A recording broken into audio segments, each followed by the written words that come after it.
Hello, hello, hello. Happy Friday, everybody. Doc, how are you doing? I'm doing good, man. How you feeling today? I'm feeling good. I'm feeling good. So, welcome, everybody. We have an exciting training here. This is, we do our monthly trainings at Repurpose, but those are more like hands-on how to do certain things within the software. Today, we got something special. We're going to talk about strategy. We're going to talk about content creation. We're going to talk about kind of the bigger picture, and then we're going to announce something really cool at the end that's free for everybody to access. So before we get started, my name is Handy Mora. For those who don't know me yet, I'm the founder and the creator of Repurpose. I'm sure I've met all of you. If I haven't, I'm always excited to meet more people. And I'm here with the man, Doc Williams. He's the founder of the Brand Factory Inc. and also the creator of the Gary Vee Content Model 2.0. So Yeah. welcome, Doc. Hey, man. No, thanks for having me. Yeah, I'm super pumped about this. This is just everything that I wanted to build my business. So that's why I'm so excited about this. So yeah, it's been a good day. I'm Awesome. excited to get into this. All right, so should do a quick shout outs here before we dive in. We got Erica, we got Edward, we got Art. Let's do this. I love it, man. I love it. I love it. Love the energy. This is awesome. I'm excited. So basically what we're here is we're gonna basically talk about an entire process. Like we're gonna dive in. By the way, feel free to drop in questions as we go along. You don't have to wait till the end. Drop them in, and we'll be happy to answer them either in between or we might save a few for the end. But we're gonna cover everything. Don't worry. So what are we gonna cover today? We're gonna cover the entire process from the why. Like why are we creating content? What are some reasons you want to create content? How is it going to help your business? Which leads into content goals. Like, you create content for a reason. You want to grow your business. You want to grow your brand, build awareness. We could talk a little bit about that as well. We're going to talk a bit about choosing platforms, which ones you're comfortable with and stuff like that. We're going to dive into that. Some content styles. Doc's got some, basically, get you thinking about what kind of content style you want to be your primary focus.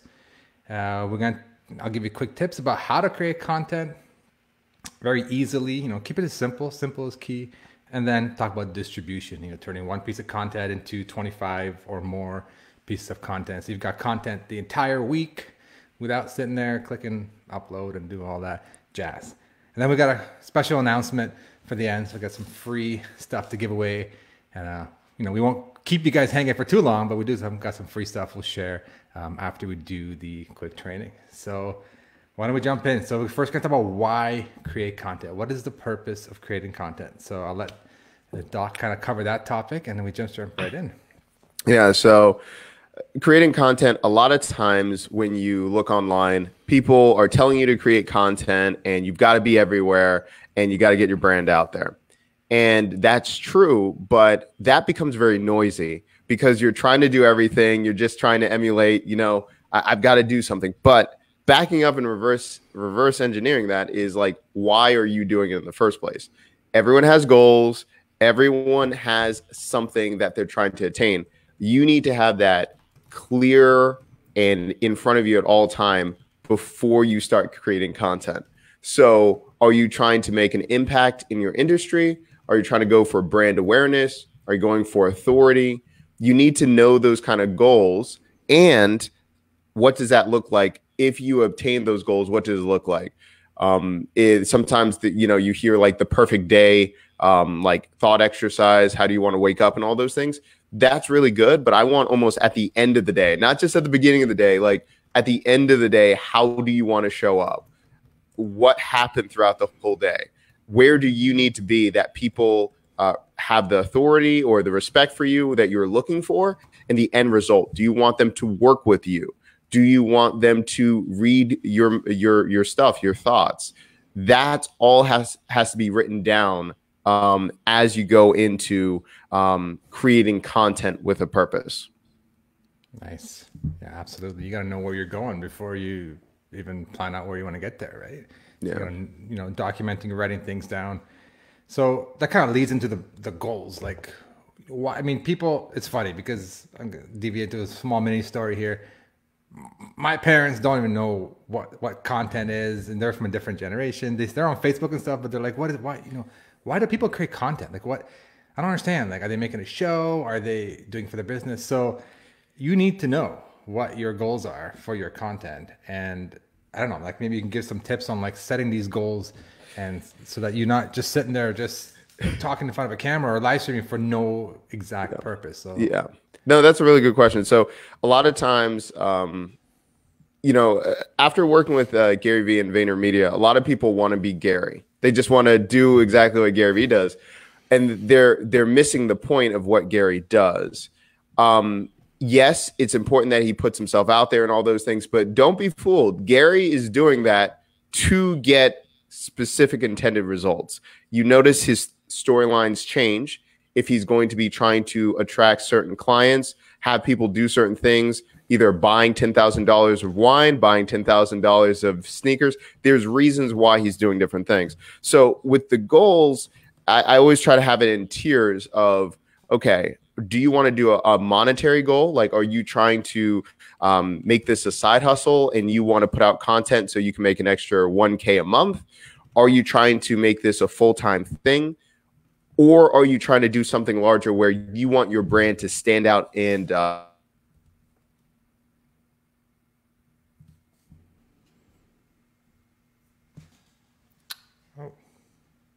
and then the second portion is I feel like you have to do this. If you're trying to create content and you want this to be like a continual thing, you've got to make content that feels good to you and that later the formats, but you've got to decide, like, do you like showing up and talking to people and it's more audio and you don't like being on camera? Do you love connecting with people? I think that's really important to consider on the onset, because if you don't and you're just emulating someone else, you're going to burn out real quick, or you're not going to be motivated to show up and do live streaming, podcasting, uploading videos. You're not going to feel like it after like 2 months, because you're going to be like, yeah, this just, I get nervous every time. I don't want to do this anymore.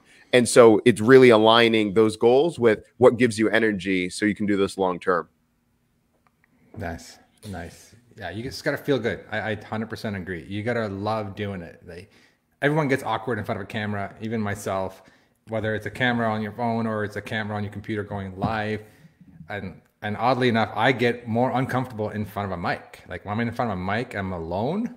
It is super awkward for me. But if I'm in live, especially with somebody with me co-hosting or like doing this kind of style, whether I'm interviewing or we're doing this together, I feel more comfortable personally. So I totally agree. You need to feel good about it. You need to be picking a platform that's good for you first, because you're the creator. Like, if you don't feel good, you're not going to teach well. You're not going to educate. You're not going to present that vibe to your audience. So definitely 100% agree. For what you want to do is you want to feel good when you create content.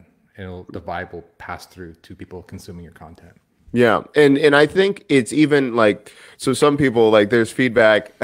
I'm not sure if we discussed it, but like a couple people were talking about, like, Doc, like, why do you wear hoodies? Like, why are you sitting in this chair? I'm like, listen, I feel comfortable in this hoodie. I feel warm. Like, honestly, I get cold all the time. I cannot wear like t-shirts or anything like that. You see me in a hoodie like all the time because I'm freezing. Like, so, but some people like, you got to be I'm the opposite, man. I'm always sweating, but sorry, keep going. Man, like if it was not, if it didn't look shady on screen, I would have my hood up. Like, that's how cold I am. But it's like, what gives you, what makes you comfortable in this, like the setup, how you're feeling? Do you have to stand? All of those things, like you've got to have those things to make you feel comfortable doing it. And we'll talk about later, like even the sets and what you're doing, but just do something that makes you be able to continually do this and go from there. Just a quick story.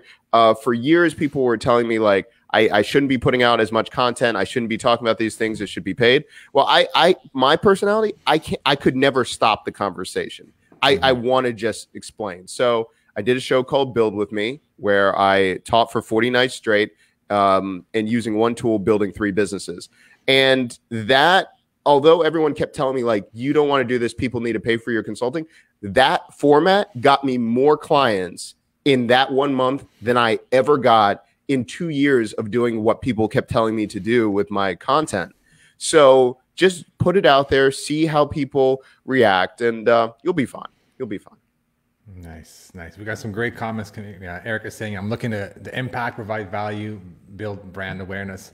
Absolutely, right? You deliver good content. You deliver content that you know really well and it has value to your listeners. You're going to do that. You're going to make an impact. People are going to follow. They're going to follow what you're saying. Don't hold back. I like that. Don't hold back. People are saying, oh, you got to create a course or do this. But I mean, courses are great. And we've created a course to help you, walk you through the details and handhold you through the process. But we're also here giving this training live as well. I mean, you may need courses. They could be free. They could be paid, but that's kind of a separate department than your content that you put out there, right? The content you can't just put out little teasers and there's no value in it. No one's going to watch or no one's going to listen. Yeah. One last thing too, with Erica's question, or I see some of the things, with impact, brand awareness, and just going for authority, all those different things. We'll talk about it later as we go through it. But like sometimes the tricky part is when you're trying to do all three. And I agree with you, Erica. I do that. It's knowing when to pivot, or your content clearly being associated with what part of the plan is you're going for, right? So your brand awareness content might look very different than your impact content, looks very different than your authority content. And we'll talk about that later if people care. But I think that's where it's like, sometimes you're like, yes, I want to do all three, like right now. And then when you come online and you're there, you're just like, I'm going to do all this. I'm going to do this. And people like, wait, the narrative, like, I don't understand. Like, they know it's valuable, but they don't know what to do with that if you're trying to do all those things. So we'll talk about that a little bit later. That's a great point. That's a great point. Like each piece of content has a goal. Either you're doing value, or you're doing it for brand awareness, or you're doing it for a call to action, like some kind of action for them to take, sign up for something free or paid. So yeah, that's absolutely true. Trying to do it all in one piece of content, it's confusing to the person watching. Oh, and one last thing I had to say, I'm sorry.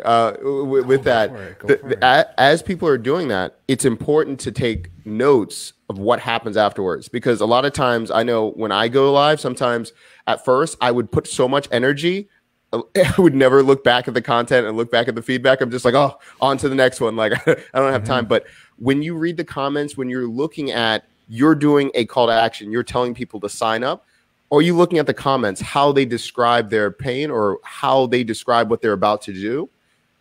Are you looking at how effective your call to action is? And are you quantifying it? So if I'm saying like, hey, there's going to be a course at the end of this. Hey, don't forget, sign up for the course because it's going to give you all these details. If people don't understand what that is, or they don't understand why it's still relevant at the end of what I'm doing my content, that's a problem. There's a disconnect. So the next time I do it, perhaps I'm already building that in to go through. Yeah, sorry. Absolutely. No, and that's great stuff. Tanya's got a good point here. It's important to be true to yourself first. If you're lying about yourself, you're not confident, it's all going to show, especially on video. It all shows, right? You got to do what you're comfortable with, do what you're good at, and don't try to fool anybody, because no one's buying it. Buying it. I love that. Edward's got a good question. I'm not sure if you want to dive into this now, or maybe we can save this for the end. Okay.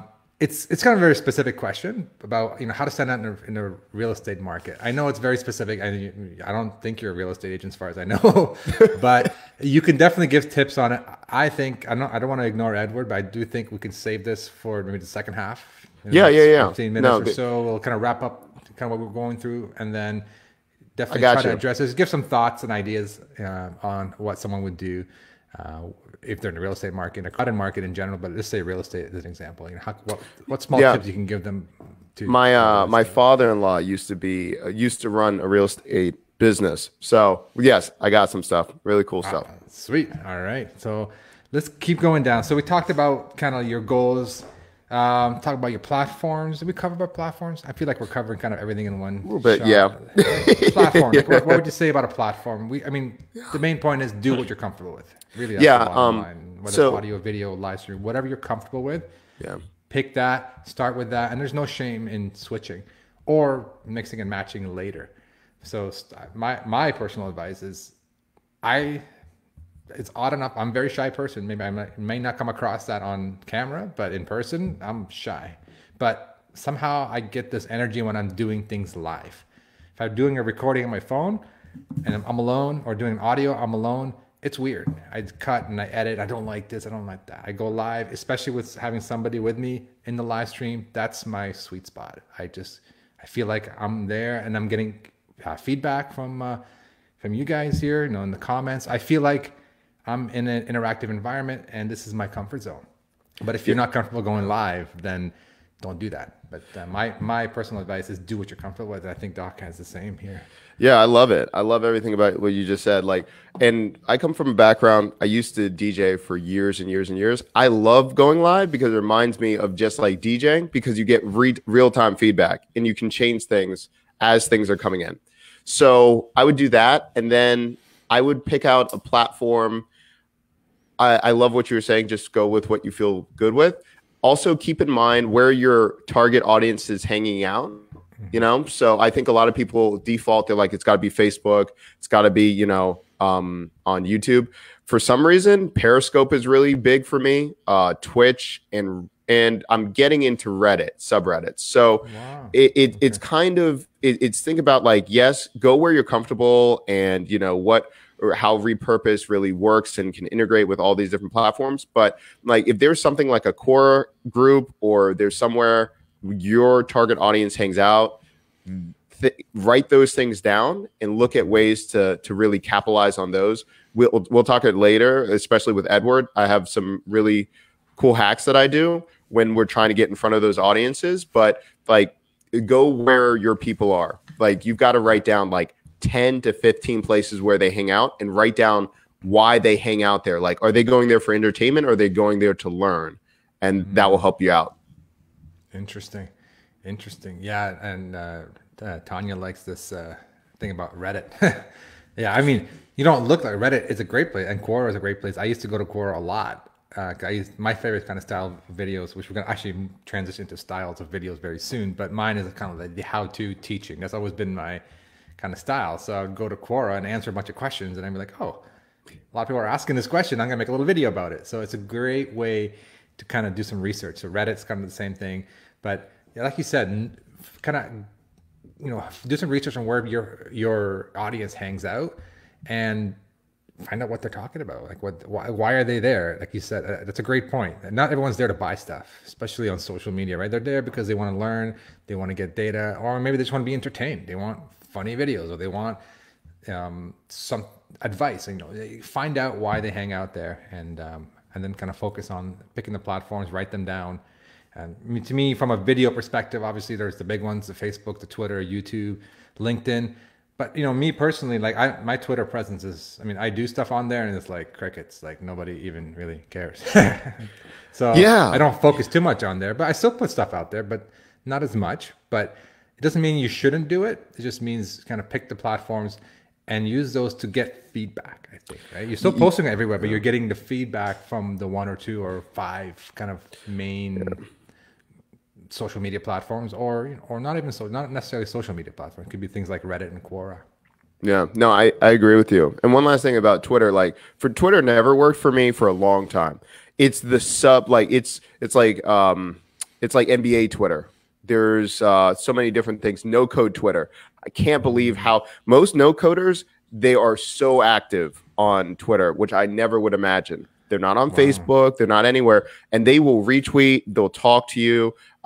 There's a whole other company that started called Get Cuppa, where you're just getting a cup of coffee because it's virtual, because we can't go out in a lot of places. And it's all based on this one Twitter group that blew up in no code. So yeah, there can be a lot. Oh, I see a question, but maybe great question. Yeah, great question. I popped it up on the screen here. Oh, what does it say? Sorry, wait, hold on. Oh, no worry. I can read it out loud. Are live streams on Reddit, or is it just about writing on Reddit? I believe it's mostly written content. Written, and I drop videos a lot. I drop YouTube videos in Reddit a lot. Just for an example, like this is so random, but like that's why Reddit is so crazy. 2 examples. My wife was trying to go on Jeopardy, and she was studying, and the Jeopardy Reddit groups are insane. Wow. Of the people that study, like I would never have imagined like subreddit groups, but there are so many people that are there trying to learn and try to get resources. So I do write, but dropping specific highly specialized videos get upvoted in an insane amount. So if you're good at what you're doing, you tie back in. Like you said, if I'm on YouTube, okay, that's hard. If I'm in a subreddit group, I create really specific content based on what they're saying in Reddit. I even title it what people are saying in Reddit. I just drop it right there into the subreddit. Nice. So you make a video on YouTube and then you paste the link. So you can't upload, just to clarify, you can't upload video to Reddit. But you can post links to your YouTube videos. Yeah, for the most part. Now, if you see there's a subsection where some people go live, I'm gonna like categorize that a little bit different, because like if you see like what people do live on Reddit, like you'll be like, this is insane. Like why? Oh, wow. But there are some people like if you look on the main page, they're sometimes featured. You could do it, but I'm like, don't do it right now. But like, say for instance, there are some people that just knit live. There's people that put themselves sleeping, so people are watching. That's more of a subcategory, kind of like what happens on Twitch. I would say focus on just creating really highly specific videos for your subreddits and dropping it there before you even try to think about going live in those groups first. Yeah, so it's more like a research tool to get ideas, but also to share to those subreddit groups, to the audience who want an answer to that particular question. So it's a great way to get exposure. All right, so let's keep flowing here. I think this is awesome. So let's talk about content styles. So, you know, what are the different content styles that people can create? And just real quick, I know there's a million different styles we can talk about, but I don't know how do you break that down into content style? So do you want to go with the show styles, those? Yep. Yeah, let's go with the show styles. Okay. Yeah. So basically, no matter what you do, if you're doing live streaming, audio, podcasting, uploading video, it's still probably going to go into these standard 4, which is going to be Q&A, right? Mm-hmm. Interview style, day in the life, which is like a vlog style, and then like how to. And deciding on those, some people are going to be like, well, those all sound great. And you can try those later on, but I'm always about like what gives you traction right away. You're going to have one that stands out, and there's a few things that you can consider. So Q&A, just like we're talking about right here, people are asking questions, you can pop them up. But if you look at an example, like that's how the Ask Gary Vee show started. He started with that format, and then it changed later on to the Daily V format based on the feedback of what people are doing. So he still does the Ask Gary Vee show, but it's changed over time. So do people ask you a lot of questions? Don't be stressed. If they don't ask you a lot of questions, move on to another style. it doesn't have to be that bad. Interview, if you just love talking to people, you flow really well, you have people say like, man, I wish I was a fly on the wall when you were talking to this person. If you have a lot of industry experts that you just know, maybe interview style or really specific experts. The day in the life, I always say, like, if you should be doing a day in the life. If people care what you're doing and they're watching your live feed all the time and they're having interactions, great. If you just feel like, well, I'm just going to film my breakfast, I'm going to do that. Like, I know, I feel you. Like, this is good, but like, get the feedback. Has anyone ever told you, like, I want to see your breakfast, I want you to do those things? Like, you should be really like, it's good. Now, if you're just doing it for the fun of it, that's fine. Like, don't worry. But like, we're talking about like content that moves storylines around. Like, don't do it if people aren't doing it. And then the last thing is, which I feel like almost 85 to 90% people can do right off the bat, is how to. Everyone's an expert in something. If you feel like the other 3 don't resonate, you can do a how-to. And if you're feeling like, I don't have inspiration, I can't do this, well, you probably have watched someone else do a how-to about something you're passionate about, and you probably think about a video that you hate, and then think about why you would redo that video with your style or what you're trying to do. And that's where I would probably start with if the other 3 don't resonate with you. Yeah, and how-to content is awesome especially on YouTube, right? People are always looking for, hey, how do I blah blah blah? How do I this? So YouTube is a very problem solution type platform. This type of content works really great on YouTube. And it's gonna vary with different people, but my first thought was, what about like, what's the balance? I mean, let's say I'm starting off with how-tos. Do I throw in Q&A? I know there's no rules of thumb. It's going to vary on your comfort level and your audience, but I like what you said. Start with how-tos. Me personally, I've always been how-to kind of person, and I I like it. I'm like, I feel like I'm a teacher now. I had, you know, 2 daughters. I'm always teaching them, and they don't like it, but fine, I'm teaching anyway. But that's kind of like my thing. But you know, throw in these live trainings, Q&A once in a while.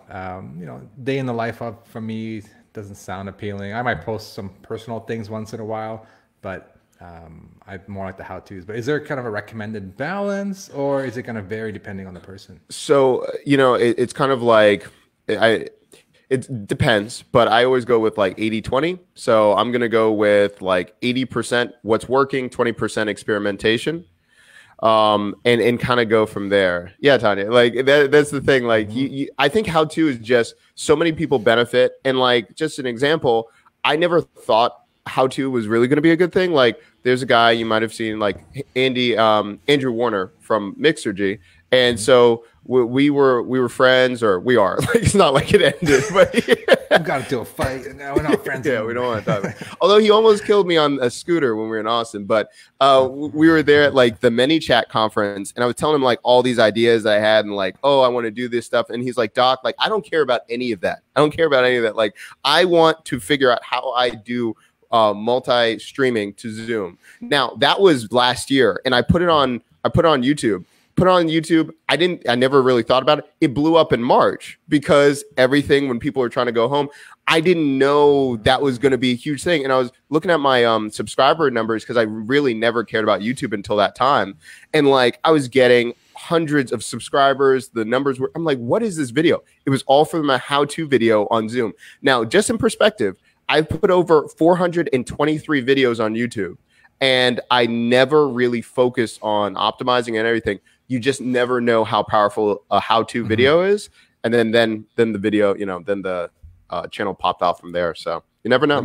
Let me tell you a crazy story really quick. I, way back in the day, made a video on how to delete a YouTube video because the button was hidden. Nobody knew how to delete it. I got a lot of questions from my blog way back. It has like over like 10,000 views, and it keeps growing. And I'm like, seriously, a very like 1-minute video on where to go in and delete a YouTube video had over 10,000 views. I think it's way more. I haven't checked it in years, but It's crazy, right? You address a problem, you answer a question. And that's the thing I like about how-tos. You're not like teaching a whole course here. You're like, how do I solve this one problem? One video, short, sweet. In this video, I'm going to show you how to delete a YouTube video. Here's how to delete a YouTube video. Click here, done. Thank you. 10,000 views, right? That's a silly example, but it's true. If people are looking for that problem, it's something you research on Quora, on Reddit. People are having this problem. They're searching for the solution. You can be right there by giving them a simple solution, a simple video that solves that problem. Art's got a question. I'm not sure how to answer this one, but any quick thoughts before we continue? If you're trying to present a unique, creative content that's kind of not mainstream, but kind of new way of thinking. Okay. I'm not really sure how you would answer that question. But. I would have to go with, I would have to know more, but I would say like, all right, if it's a new way of thinking, where are those people hanging out? Like, what are you talking about? You know what I'm saying? Like unique creative content. Okay. Who appreciates that? Because if you try to go mainstream, they're not going to appreciate it, and they're probably not going to understand it, and they're going to tune it out for the most part. So I'm looking at when I try to show up live, I already want people to appreciate what I'm doing. So I need to know in a reasonable degree, what's the increase of the likelihood that they're going to appreciate it. And most times it's people that are interested in that specific thing. If it's a new way of teaching, but it's a very established kind of group that you're trying to target, I would find 5 to 15 people and I message them directly, and then I send them the video of what I'm thinking about and why they should care. And then I get their feedback, and then I know how to articulate it to a larger audience. And I mean, my kind of 2 cents on this is, as long as it's related to your brand or your theme, if it's something that's completely unrelated, let's say you're in real estate, and then all of a sudden you're talking about like, I don't know, Bitcoin or something like that. I don't know. As an example, you're not that authority in that space, or you're not that, I don't say expert, but you're not knowledgeable in that space, or people don't perceive you as knowledgeable in that space. Either me personally, I would just leave that out. Maybe do it on my personal channel and just, if I enjoy that subject, not blend it in with my content that's business oriented. It's focused around the goal of growing my business, growing my brand. So I would keep them separate. I would say even two different accounts, but that's too complicated. Like I would just say, hold off on that, focus on one idea, one business, one topic, one theme, and kind of develop content around it, either how-to, Q&A, etc. So, and could I just say one thing? Yeah, absolutely. As you were, I think that's really smart. And you got to I view content almost like a utility belt. I'm going to pull out different things. Like Batman doesn't always just use this like batarang like on everybody. Like sometimes he's got to use grappling. I feel like content, you've got to know when you're going to pull out the right kind of content. And so if something's going on, and Art, you're talking about who I am and what I do, still, who cares about that? Like there is a target group that cares about you and what you do. I need to know how you're going to fix my problem. So like there's another layer, right? No one cares about Doc Williams unless I'm there to solve a problem. Yes, my cat, my wife, I understand. But like if I'm online, like no one cares, right? So 2 examples, like most times I'm giving context, right? So I worked with VaynerMedia. I worked with AppSumo. I'm giving them content and context of like why they should care and what I'm going to solve for them. Now, me working with VaynerMedia now gives me a reason why people are going to listen to me, how to structure content. In my past life, I was a crime scene cleaner as well. Me telling someone in the moment, I was a crime scene cleaner. You should listen to me about content. Like the disconnect, like why would someone care about that? Now, so it's connecting different things of giving that context. So I think that's going to help a little bit for you. Interesting. There's some great questions. Let's just keep rolling with these questions because they're related about the topic of content styles. So Clifford's asking, I have an interview style podcast, but I'm thinking of leveraging YouTube. Should I do how-to around podcasting on YouTube? Let me say one quick thing and I'll let you know more than me. But my first thing, which is not clear to me, is your podcast about how to podcast? If your podcast is about how to podcast, then you want to teach people more how-to stuff around podcasting. If you're interviewing, business people or real estate agents or somebody else, then making videos on how to podcast is just because you have a podcast. No, doesn't mean everyone's going to listen to you as you're the podcast teacher, right? So keep that in mind. If your podcast content is around a topic, then you definitely want to do how-to videos around that topic. That's kind of my 2 cents. Doc, what do you think? No, I totally agree. And I mean, it's almost like, how many people marketers, like, I'm going to teach you how to do Facebook ads and I'm doing Facebook ads to do it. Like, okay, it's kind of like the snake eating itself. Some people love that and that's very good. But like, does your audience want that? Are they asking you? And then you're going to go to how to. YouTube, it's important, but I'm already trying to be cooking with momentum of why I should be putting out those kind of videos. And like, just for an example, like my live streaming, when I go live streaming and I help people with automation and live streaming, most people don't like when I'm talking about those things right off the bat. I'm usually talking about improving people's business while I'm in live streaming. And now there's a connection point of what's happening. If I just go live and I'm like, I'm going to talk about Streamlabs, OBS, or talk about tech, it's a totally different audience and it doesn't work. So it's always that end result that I'm giving them. And that's what I'm doing on YouTube. Awesome. And then Erica's saying she needs to go. I appreciate you, Erica for being here. I'm going to pause this thing real quick. I'm just going to mention that I know some people, it's a Friday. I know I appreciate everyone being here. We got a good handful of people here, a couple of handsful actually. And so I would love this conversation. I'm going to keep it going, but I do want to mention we're going in a lot more detail in a free course that we have. I just want to make sure you guys know. I'm just going to fire this up. I'm going to keep talking. We're here as long as you guys need us. We have a free training. It's called the Repurpose Blueprint. It covers a lot of the stuff we're talking about now in a lot more detail. Why create content, goals, content styles. We go into like how to create videos. We go into how to distribute. It's literally step by step. Like, here's some tools for video creators. Here's how to use StreamYard or live streams tools. We'll walk you through that. We walk you through how to set up Repurpose to get all your content out there. And we're going to talk about that in this live training as well. But I'm just going to fire up the banner. So anybody who needs to go, definitely go check out Repurpose Blueprint, repurpose.io/blueprint. It's absolutely free. It's a solid, it's a meaty course, I like to call it. It's got a lot of stuff in it, and it takes your hand and it walks you through. So definitely check that out. But let's get keep this conversation going. Steven's got a great question. I'm going to say a few comments about this, and then I'll let you, Doc, give your thoughts. How-to videos, time length for the video, delivery format. This is my favorite. My kind of format is like this. It's like, all right, in this video, like, be upfront. Like, people are looking for a solution. Say, in this video, I'm going to show you how to do this. Like I said earlier, I'm going to show you how to delete a YouTube video. And then jump right in. All right, to delete a YouTube video, go into here and here and here. So give them the problem, address the solution right up the front, keep their attention so that they're not here like, I clicked on a wrong video. You tricked me to clicking this, watching this video. You give them the answer right away. And then you can elaborate, dive into more details, and get more input, and keep it short. One video equals one solution to one problem. That's kind of my rule of thumb. Yeah, I agree. For even if it's detailed, like you're like, oh, it's multi-step, I find that 90 seconds to 3 minutes, that's when people are going to hang in. Mm-hmm. Like after that, you've got to be pretty compelling, or there's got to be something that's very, very specific.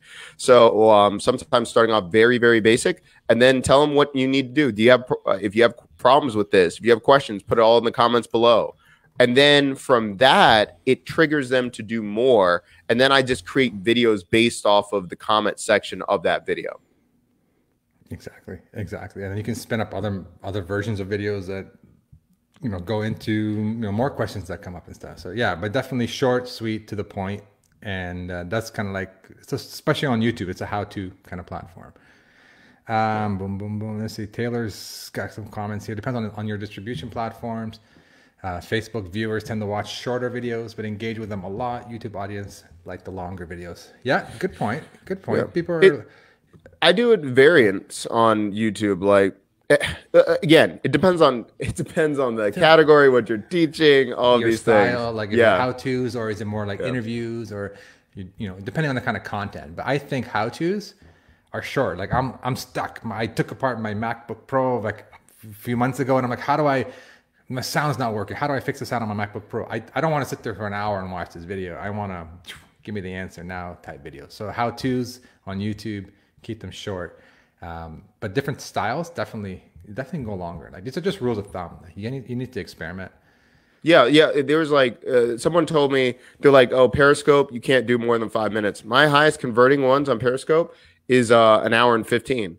I mean, that's an hour and 15. Most people are watching from Twitter. So, you would think people have low attention spans on Twitter.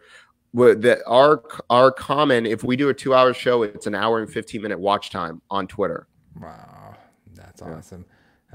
Gabriel's asking, can you create this kind of lives with StreamYard? I'm assuming you're talking about what we're doing now. We are absolutely. We're using StreamYard right now to do this live. We bring in the comments, bring in the ticker, interview style, super easy. It's all web browser based. And actually one of the modules in this free training, literally I log into my StreamYard account and I walk you through how to do, the basics. Like it's so good. StreamYard's a great platform. Also be live as well. So definitely if you want to learn how to do this stuff, it's not hard, but if you want to just watch somebody do it, sometimes when you watch somebody do it, it's a lot easier. Yeah. This is one of the modules in our course. It's on how to create content, the tools, some tips, and also kind of how-tos, walk you through. Like you see my StreamYard, I walk in like 5 minutes, I'm live. And I share other tools as well. You don't have to use StreamYard. But I like StreamYard. We use it here. It's got some cool features. Yeah. Okay, moving on. Where can we connect with Doc? Cool. Real quick here. We got a lot more training, but let's just so you can go to brandfactoryinc.com, and so you'll find me there. So it's just brandfactoryinc.com, and shoot me a message, or I'm there, or just doc at brandfactoryinc.com. So maybe I should put that in the comments or something. I don't know. Yeah, I'll leave you a link in the comments. Cool. Hope I didn't type it wrong. Yeah. So connect with Doc at brandfactoryinc.com. Mm-hmm. Sweet. All right. So we talked about content styles.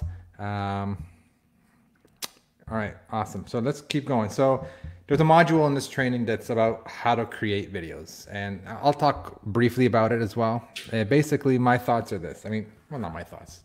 To break it down into 3 types of videos. Whether you can do video, like phone. I would say phone is the easiest. Or you can do live streaming, or you can do audio-based podcasts. So that's your starting point. That's your main content that you're creating. Which one's better? We talked a bit earlier. It depends on what you're comfortable with. Me personally, if you're getting started and you're a little comfortable on video, go live. Live means no editing.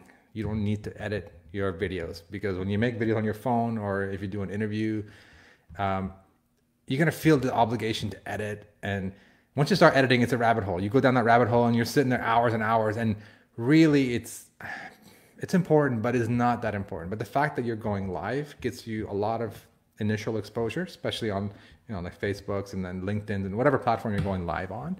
I recommend you start with Facebook if you're planning to repurpose that, and we talk about that in the training, and I'll talk a little bit about that later on. But yeah, go live first. If you're not comfortable going live, then do a recording. If you're doing a recording just solo, use your phone. That's the easiest. And always shoot horizontal.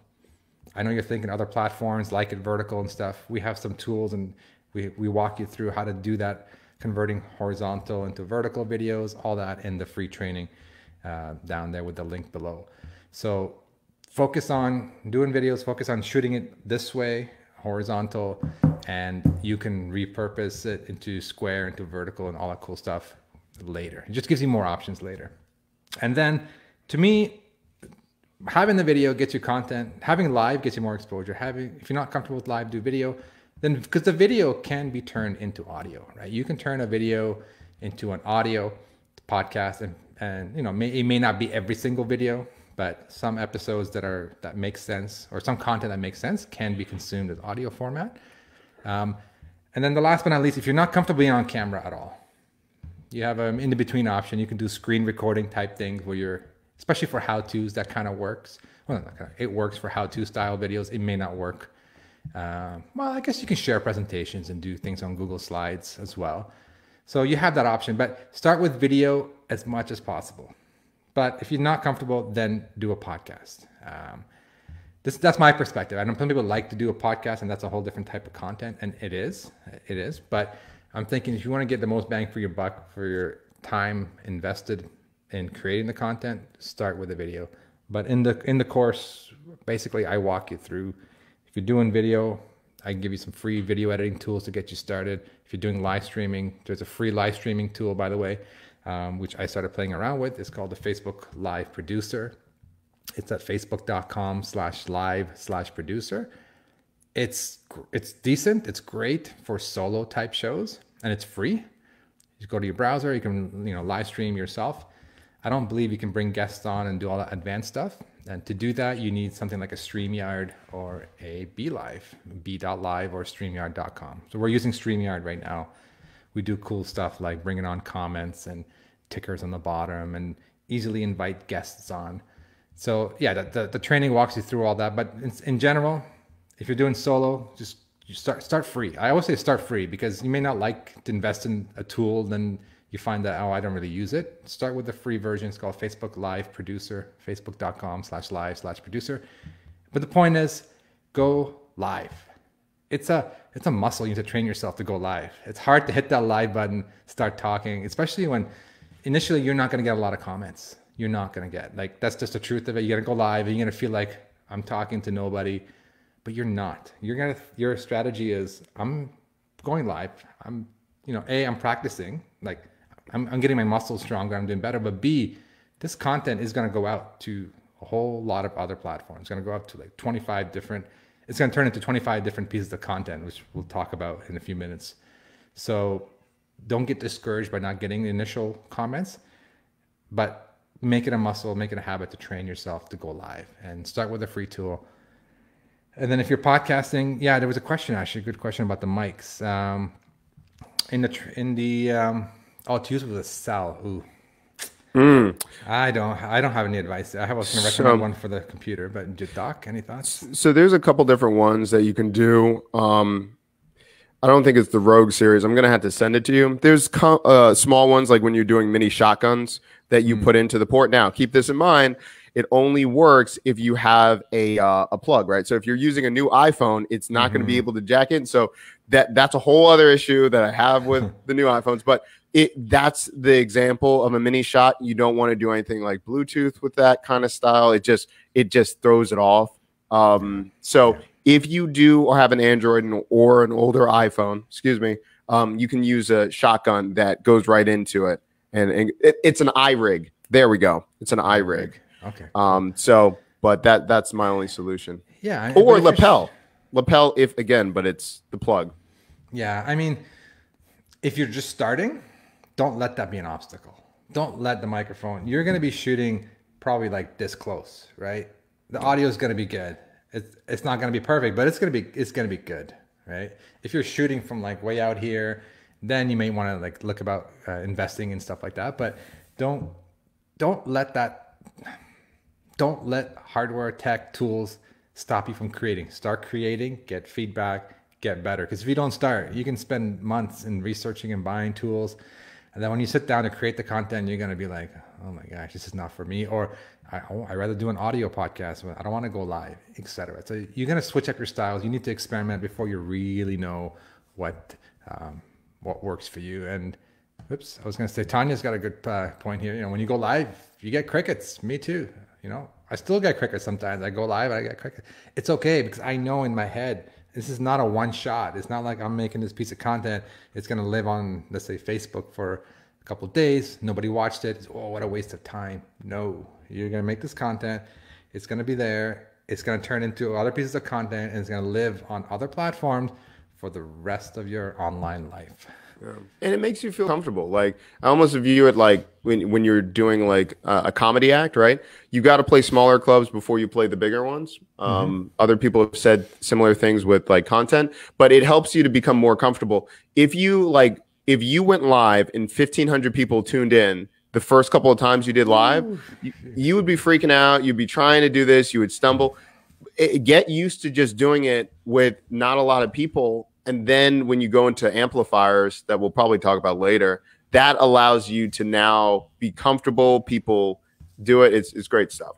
Yeah, and Taylor makes a great point here. Lots of people watch the live later.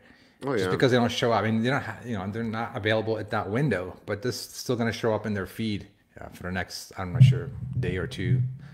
Like it's still going to be available forever, but it's going to still be appearing in people's feeds. So yeah, don't get discouraged by how many people show up. They will get more, there's some tricks to promote it in advance and stuff like that. Scheduling your lives is one thing we do here. We schedule in advance. We send an email to our audience, say, hey, we're going live on this date and here's the link. So there's things you can do in advance to get more people to show up live. Okay, I think we covered how to create content. The course dives into like more of the how-to, some free tools, some paid tools on how to create videos, how to record, some microphone suggestions. Awesome. So let's talk about distribution. This is my favorite subject. That's why we created Repurpose, because we like to have you create a single piece of content and we like to get it out to many platforms for you. Right? So this is the thing, that if you're keeping this in mind, that your strategy is to create once and get it out to different platforms, no, you don't really care if nobody shows up to your lives because you know it's going to live on different platforms. So let me just share my screen really quick, and I'm going to just do a surface level, go in just from a high level, explain, because literally the course, like literally breaks it down workflow by workflow. So exactly what I'm going to talk about now, step by step by step, how to make the first workflow, what to do here, what to do. And there's a series of videos that will walk you through exactly what I'm going to share now, step by step. So I'm not going to share my screen and show you my repurpose dashboard. I'm just going to give you a visual so you can see the big picture. And then in the course, or if you have someone on your team, they can hammer it out. Just watch the video, exactly what settings to do, all that good stuff. So I'll share it really quick here and just go over the strategy, the high level, the bird's eye view of what we're trying to do here. It's gonna look a little wonky. I got two screens side by side. Let's start with video really quick. Some of you have seen this. I've spun it up into many different versions. So Doc, feel free to let me know if it's not zoomed in enough or No, it's good. clear. Yeah, It's after all you good? moved everything, this is good now. All right, awesome. So the whole idea is you start with a single video. Let's assume it's a video I've recorded on my phone. Let's assume it's a live stream. It doesn't really matter. So our suggestion is you go live on Facebook, or you take a video you've created, upload on your Facebook page. The fact that it's a page is important because they have some really cool benefits like transcriptions, custom thumbnails, etc. It's all covered. The reasons are all covered on what you to do. But the idea is once you upload it to the page, you do a bit of work, meaning you give it a good title.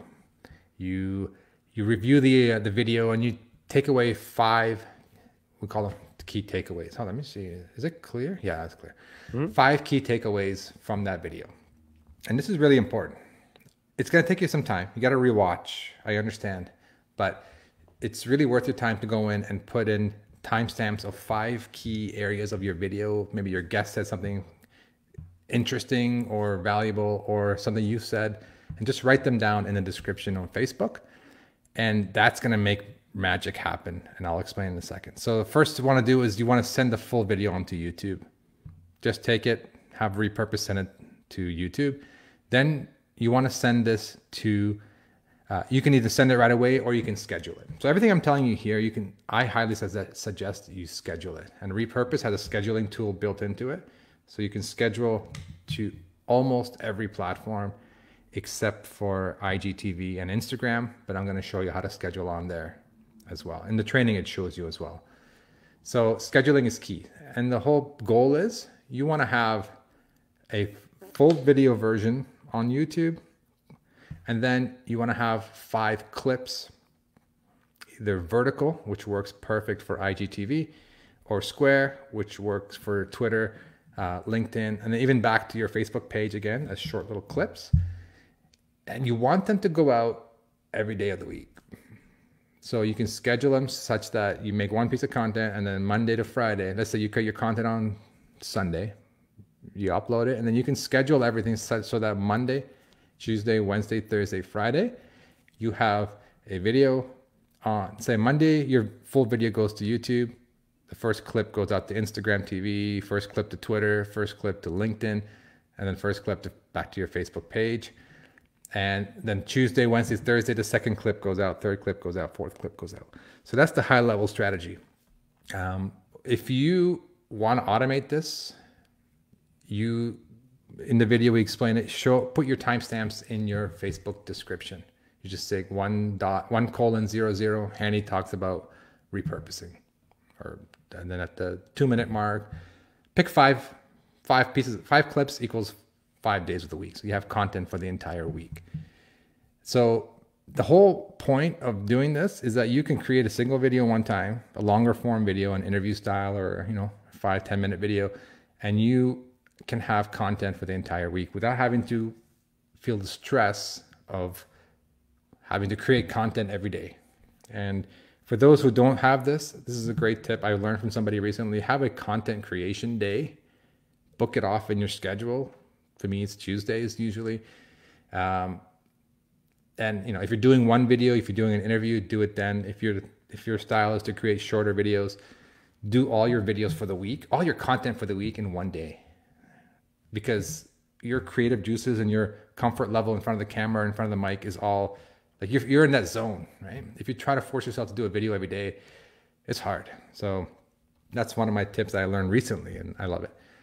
So video on YouTube, clips 5 days a week on Instagram and Instagram TV and Twitter, LinkedIn, back to your Facebook page. And then you make a video, add this to your video blog. We have a tool that automates that as well. And then turn that into an audio podcast. So you take in a Facebook video, convert it to an audio, and basically your audience who prefer audio can consume it on platforms like Apple Podcasts, Spotify, etc. So if you add this all up, it turns out to be 30 pieces of content from one single video. So to make this automated, we explained it in the video again, I'm going to repeat it one last time, is instead of going into making clips manually from inside the Repurpose software, add your timestamps here. Rewatch this live video or rewatch the video, make notes on a piece of paper. All right, the 1 minute mark, run your timer and say, 1 minute mark, Henny said this, 5-minute mark said this, and then just write these times down and add them one time in Facebook, and all this clip generation will happen automatically from Repurpose. It will save you a ton of time. It's hard. I don't want to show you the software because it might take some time, but if you watch the training, I break it down step by step. It'll make a lot more sense, but just do yourself a favor and start with Facebook page as your primary source, and then you can get it out to 30. You can convert it into 30 pieces of content just from one single video, and you have content the entire week. So then the process is very similar when you do it for podcasting as well. So if you're starting with a podcast, I'm not going to go on every single thing, but it's the same idea. You start with an audio, you can convert the audio into video, get it onto YouTube, get it onto Instagram as 5 different clips, Facebook, LinkedIn, Twitter, and then to your blog. All right. So I know I rushed really quick, but I want to make sure that you understand that we literally hold your hand and walk you through how to set this all up inside of the free training. So, I'm probably I'm not doing it any justice right now. I'm just trying to give you the bird's eye view, but literally like this timestamp feature will blow your mind. Like it's such a time saver. So you don't have to go in there and, tweak things manually. So yeah, it's a great question. I knew this was going to come up, and I'm glad it came up. Ella's asking. So you have to go manually and find those timestamps. Yes, you do. You have to watch the content and pick out the timestamps. I know it sounds like a lot of work, and it is work, but let me just say because is it more work than creating 5 separate videos, or is it less work to rewatch the video and pull out the key takeaways? I'm trying to frame it in a different way. Go for it. Oh, and I think okay, so we'll probably talk about this later. There's tons of other things later on, but like basically if you're worried about like I sometimes just don't feel like watching my stuff. Before I go live, I take out my phone, I do the timer synced when I go live, and when I have the lap feature on my phone, I just click the lap because I know where the timestamp is, because then I just put it into my video.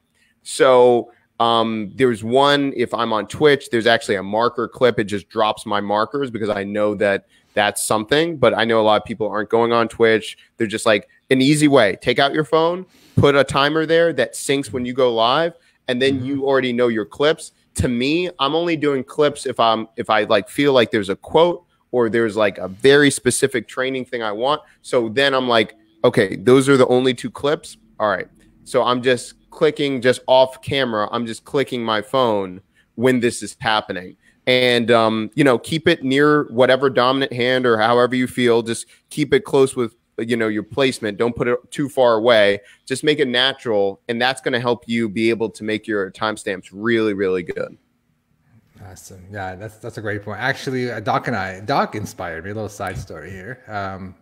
I'm working on something that will make this a little bit easier for you guys. I'm working on a little tool to help you, while you're recording, to just kind of have a little tool open on your desktop and just hit a button to like just capture those times. Then you can export the timestamps out.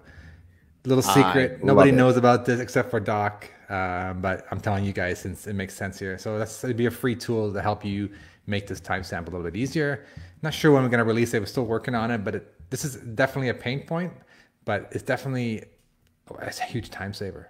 A huge time saver. Once you get them in there, like, let me just share my screen really quick. It's as simple as this. I mean, finding the timestamps is the part that takes time, but once you have them, it's as simple as just putting them like this. Just, 1.00, grow your social media presence. The cool thing about that is the same title you put on here is going to be the title we use when we do the headline on this video. When we convert to a vertical, for example, that's going to be the title. So in Repurpose, everything is automated once you do this step here.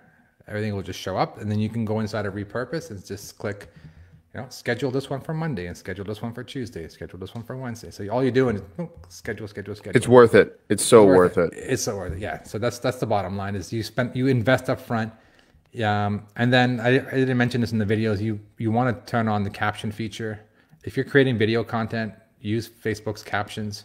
It's not the greatest, but it's free. Turn them on. You just click here, you say auto generate captions, and then you clean them up, because we also have the ability to burn in captions inside of the videos when we convert them to vertical and square. So if I zoom in here, these are captions down here, live captions that appear. Again, everything I'm talking about here is covered in, like, takes your hand and walks you through step by step on how to do everything, from what to do when you upload to Facebook to how to schedule the clips on Repurpose, like literally step by step. So I'm going really quick here because it's covered in so much detail in the free training. Awesome. All right, let me just stop my screen sharing, go back to us again, and lost my window. Here we go. All right. So yeah, so let's see. Where are we? Some great comments here. Yeah, it's a good point. Actually, Edward makes a good point. For podcasters, some audio recorders have like a time code running. So you can, I'm not sure if you can set markers in your recordings, or maybe you can just kind of make a note of it. That's a great point. I got to look into more tools for when you're actually creating the content. Yeah, so Gabriel's got a good point here. He started using to push by Zapier and create the timestamps in Google Sheets. Interesting. So there's lots of ways you can automate this. So Taylor is asking, from what sources? Facebook Lives? Any source. Sorry, any video on Facebook. So if you go to your Facebook, if you uploaded video, you can just put the timestamps in the description. If it's a live video, you can edit the live after and do that as well. The tool we're working on is it's not going to be tied to any input in the beginning. It's going to be kind of simple, but it's going to be, you kind of hit start. It's almost like the stopwatch app, but it's a little bit nicer because it lets you give it titles as you're doing. You can stop it and give it a title for that clip in the app, and then export the file directly into a text file and then paste that into your description. So it'll be anything. You're either recording live, recording a video, or you're just rewatching a video. It's more like a nice stopwatch app that's designed for this one feature. That's what we're working on, and it's gonna be free for everybody as well. Oh, sorry. Taylor's question was specific to how to go from timestamps from Zapier into Google Sheets. That's a great question. But there's also too with those. Yeah, I mean, when anything with Zapier or anything like that, I just Google it, because most people either have it or Zapier has already made the connection and then written that article. I just Google it and get it. Yeah. Awesome. All right. So I think from a training perspective. Oh yeah.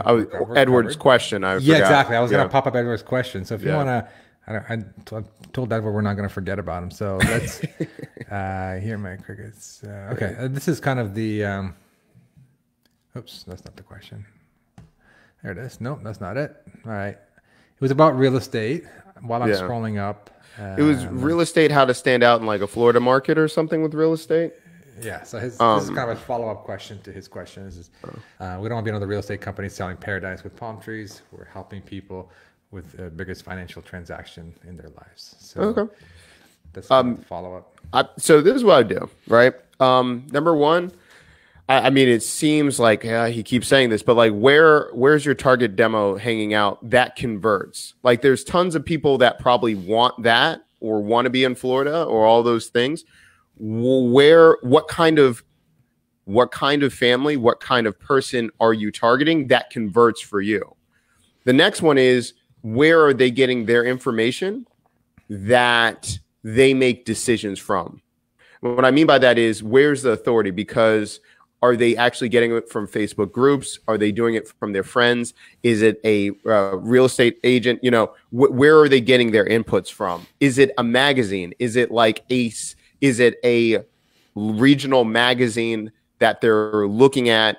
The reason I ask all those things are, I'm trying to look at the quickest way that I can be an authority that they're going to listen to me, right? So if you're looking at what's going to happen, instead of you trying to hunt them down and try to find each one, like, where do they find respected information?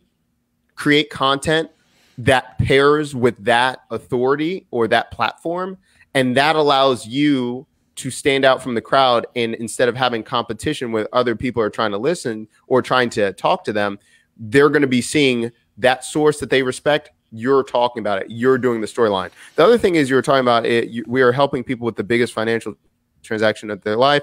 It's more than selling paradise. I need to see that in story form. Where's the testimonials? Are you interviewing past people that you have helped them with their homes? You're doing a Q&A. What was it like to work with you? I want to see it as real as possible and not staged, right? People know when it's a commercial and they feel it. Having real conversations, bringing them into this kind of format, you're just interviewing like, hey, what were you dealing with? They're going to give you all the copy and all the storyline you're going to need, because it's going to resonate with the target audience that you now have the story for. So if you're being featured by one of these regional magazines, regional, possibly YouTube platforms, and we can go on and on depending on where your authority is for Florida in your industry. But if you're being highlighted and you're saying, hey, I worked with this family, tell me about yourself, they're going to tell their story. And then the audience that listens is going to resonate, and they're going to love it. They're going to love it. And then at the end, it's just the hook at the end saying, hey, if you think this is perfect, or if you really listen to this family and you feel like just like them, I'd love to have a conversation with you and see if I could help. Awesome. Not salesy, and then you go from there. Awesome. Yeah, Taylor's saying Justin Demir's free content on this topic breaks it down, connections and objections, and how to frame the short stories. So he's recommending you check that out. And Edward, thanks for the great question, and Doc, thanks for the great answer, man. Cool. Yeah. The main thing is, like, one of the things I'm always about, like, I try to do force amplifiers, which means I do create my own content, but I'm always looking to partner with other companies that make sense for both people. So that allows your message to resonate with your target audience, but now it goes from there, right? So, okay, we're talking right here with Repurpose. We got connected, I think, through, what was it? How did we get connected? Through Hustle and Flowchart? Hustle and Flowchart interview, yeah. Right? And so, like, it's the same ecosystem. It makes sense for everyone there, right? So it's not just asking someone like, hey, we should work together. It's like, but why should we work together? Does it make sense? And if you can do that, it just levels up so much quicker what you're trying to do. Mm-hmm. Absolutely. That's awesome. Anyone else have specific questions for Doc or myself? Again, a lot of the stuff we covered, well, everything we talked about is covered in more detail in the free course at repurpose.io/blueprint. Oh, and two, the thing that I notice a lot of times when people get so much information, all this stuff is going on, sometimes it's almost information overwhelm, or you're saying, okay, I can do all these things. I just need more hand-holding, or I need someone to do it for me. Well, so those are different options as you're going through this course. Let us know where you're at, what you need help with, because there's more advanced training that's coming out later on that might be specific, that might help you to level up quicker the way to go. So there's always this aspect of doing using Repurpose and making sure you're automating, but usually there's a deeper thing that you're trying to do, either becoming an authority in your space, being how do you figure out how you become a sought after guest, or everyone wants you to be speaking at their conference, or you want to be an authority in your industry. Repurpose will help you get your show, your platform perfect. But after you get that, now it's the time to go for that PR move, for you to have a structured topic, structured content that you're now going to be showcased on other people's platform to really align with your goals and level up your brand. So if you're interested, let us know. There's a survey in it, and just let us know if you're interested in that kind of stuff. And yeah, that'll be great.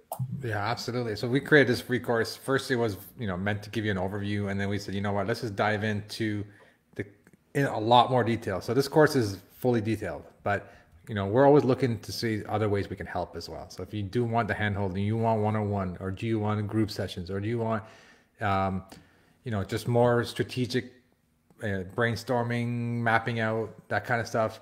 There's like Doc said, there's a survey in there. There's comments throughout the course. Leave comments. You guys are getting very early access to this course. It's free, but we're here to keep providing more and more advanced and tailored courses. So this course, you'll get a lot of value. Trust me, it's a lot. If you're a beginner, intermediate, or even if advanced, you'll learn a few tips and tricks to automate a few more things.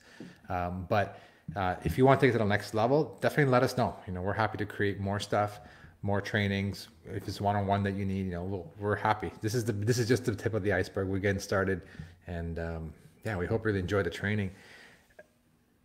Thanks for the video. Yeah, Edward's got a good question. I'm going to just quickly touch on it. Can captions be added to audio podcasts? Today, no, but we can only take when we convert videos into vertical and horizontal and etc. It's we can do that for video to video, but audio to video, not yet, but it will be coming. We're working on that for sure. So you can upload your own captions file and burn the captions in, but not ready today, but soon though. Ella, thank you. Isn't it crazy, full of information? It's not meant to overwhelm you. It's broken up into modules. So if you're not interested in how to create content, you completely skip that section. You can just jump to, the content goals. You can jump to the distribution, whatever you need to learn at. But yeah, this free training we went all out. Like Doc and I went all out, like blood, sweat, and happy tears. It was a lot of fun, but it was a lot of long nights trying to convert. Keeping it organized, keeping things, trying to explain things that are complicated into very simple steps and in a very modular way, so that you don't feel like you need to go and watch 5 hours. It's not 5 hours, but you don't have to watch a ton of content. You just jump to the section that you want to learn more and get better at. I'm excited. No, it's a lot. It's a lot. But trust me, you just go through at your own pace and jump around as you need to, and just revisit the topics that you want to do. It's structured in a way that it's modular that way. I'd just like to say one last thing. I mean, of course, whenever you tell me to shut up, but the biggest thing I see is a lot of the times people are looking for perfection when they're trying to use systems and get started with content. It's never going to be perfect. It's never going to be glamorous the first couple of times. You just got to pull the trigger. So you've just got to go live. You've got to create workflows that are simple and then add on. It's never going to be perfect, but you'd be surprised when you put out great content. People are very forgiving. They see that you're doing it. And when you're building out in front of them, like even if you look at Build With Me, it is starting a live show with episode 1. And now we're on episode 52. People have commented, and I'm not the only one. It's not unique to me. People love to be on the journey of what your live stream and your content looks like over time, because they feel like when they come in and they're at the beginning, or they see you fumbling around, or they see you figuring out, they love, they've been with you on the journey. So just do it. Just do it and you'll be fine. Yeah. It's like they're rooting you on, like cheering you on, right? You're doing this. I feel you, like you're inspiring me. I mean, at the end of the day, it's about what you say and what you're teaching, right? It's not about Hollywood style videos or productions. Or, I'm in this not very messy room and I try to cover some of the background, but I stopped doing that. I just, I adjust my computer so I cover things I don't want. I shut the doors. Let's just go live. It's about the content. Right? We had a lot of people show up here, and from the feedback, it sounds like everyone got a lot of value, learned something here, and I'm sure you're going to learn a lot more in the training as well. Just do it. That's a great advice. Just do it. I know you hear it a lot. Oh, just do it, but no, I'm not comfortable. You're not going to get comfortable until you do it. That's really it. One thing that I do, I have this thing where I'm just using a Stream Deck to go live. Because I was so apprehensive of going live, it's just a big button that just says go live. And so when I'm in place, when I sit down, everything is strategic. So I just have to force myself to do it. So just get used to those motions to just get into just creating. So that's why I'm Andy, you said it perfect. If you've got a camera or whatever, just do something that's comfortable and just get used to going live every day. Go on streaks. I'm going to go 5 days straight. I'm going to do these things because it's easier. If you do it once and then you don't do it for 3 months, it's so hard to get back into the rhythm. So you'll be fine. You'll be fine. And then the other thing, and you were talking about, batching, then you just get on a roll and then you just go, I'm going to do this for 3 hours. I've already got an outline. Let's just start doing this thing. You'll be fine. And then you'll be able to do it again next week, and you'll just be great. Yeah, batching, picking a day, I call it creative day. I'm not going to take the full credit. Somebody told me this. They're like, oh, Tuesday's my creative day. I'm like, what the heck's creative day? It's like, oh, that's when I do videos, when I do interviews, when I do the creative stuff of my business. And it makes a ton of sense because sometimes you're in business mode, you're in like technical mode, in my case, software mode, whatever. Sometimes you're in, creative marketing mode or just creative creating mode. Like I want to create something. So pick a day that's good for you, that makes sense in your schedule, and make that whether it's a half day, whether it's a few hours that day, make it the day you batch out your interviews, if you're doing an interview show, and then your videos. Just do them all in one day, and then you can schedule everything in Repurpose and get it out for the whole week. So you're not messing with social media, uploading, downloading, video editing, etc. You're doing that kind of the one day, and then the rest of the week you're interacting with your audience. You're answering comments. You're tweeting back. You're engaging. That's the more important part, right? Not sitting there uploading content to different platforms. That's not good. That's not good use of your time. Creative day, yeah, yeah. You're welcome to steal it. I didn't make it up, but I do definitely appreciate it. Take the credit. Take it. Nah, I can't do that. I'm not good like that. The last thing I got to say, and kind of along the lines of what you said, it's about creating content and recording it, but more important is putting it out there, right? I have tons of footage, videos that I never released. They're sitting on my hard drive, and I'm afraid to release them. But that's not helping anybody. It's not helping you get better by getting feedback, and it's not helping your audience because you're not delivering to them. So perfect, not perfect. Create, but also more importantly, put it out there. If you don't put it out there, you'll never get any feedback back. And I was watching we were watching some old home videos like off a hard drive with my kids recently, and then then I went back to my old YouTube channel. I started watching like the first video I've ever uploaded. Oh my gosh, it was like ridiculous. I had a little camera, like not even a video camera. It was like a Sony whatever little dinky camera, and I was recording video in like, I don't know, 640 by whatever 480. Like it's like not even. It was just like terrible stuff, and I'm awkward. But that's how I got started. Like I had a video blog about YouTube and videos and stuff like that. So you can't start in you can't start here. You got to start in the beginning, put stuff out, and get better. Now, a lot of people here have already been creating content. I've seen their content online. So I'm more talking to those who are not comfortable yet. I know it sounds like a cliche, but it just do it. Like you do it, you get better. It's true. Yep. Yeah. No, I'm extremely, I heard this, I think Noah put it out the other day. He was talking about looking at artists, like how many, like he was talking about different artists, Rihanna, Drake, whatever, how many songs they release, but how many become like hits. And he was talking about still 70 to 80% of the songs they always put out, don't do anything. There's a very small amount that actually still hit number ones or do anything on the Billboard charts. And I think it's the same. You've got to just people always ask what's the secret of content? You just got to put out a lot and consistent. So one of my friends I worked with, too. So it's my videographer, and then we work with someone else in this area.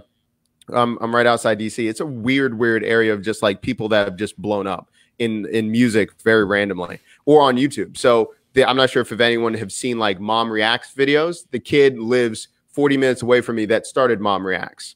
And my videographer, he works with a lot of entertainers. And for a while, his YouTube channel was under 1,200 subscribers, whatever. And I'm start just releasing random stuff, start doing it, change the pace, change whatever you're doing, because he always wanted it to be movie quality. He has a 90-second clip of one of the artists that we work with, him doing a tribute. That video got 5 million views, and that's what blew up. And then if you look at it, every single video that blows up on his channel is 93 seconds to 97 seconds. Oh, interesting. Now it's the volume and how much he puts out, but there's a consistency. We wouldn't know. He's 300 plus videos in. You never know what's gonna go. And the last thing is with Build With Me and all these other things, I did so many other formats, so many other things. Been on 2 reality shows, all these stupid things. The Build With Me series is the one that has worked the most. The Hustle and Trends have picked it up. AppSumo wants me to do those. I would have never thought this would have been a thing. You never know the format until you just try it. So you're going to be great. And yeah, I'm excited to see what people do with this course. Yeah, absolutely. So the course again, repurpose.io/blueprint. It's absolutely free. And we love your feedback. Whether you're in a Facebook group, leave us feedback there. In the course, every module, there's a comments section. Drop us some comments. And then there's a survey at the end. Get us your comments as well. And if you're looking for more to take it to the next level, like, you want more, strategy consulting, more about content, PR, that kind of stuff, we also have another course in there for the advanced training. And, we're open to anything to help you guys get where you want to go with your show, with your content, with your business. So I think we wrapped it up. I think we did an amazing job. We did an amazing job. We delivered the value. We got amazing feedback from people here. And I appreciate everyone for being here on a Friday. And if you're watching the replay, we're not excluding you. Definitely drop in the comments. We're monitoring this all the time, and we'll be answering more questions. And I'm just going to wrap up by saying, grab the free course at repurpose.io/blueprint. And I can't wait to hear what you guys think. All right. Bye, everyone. Have a great weekend.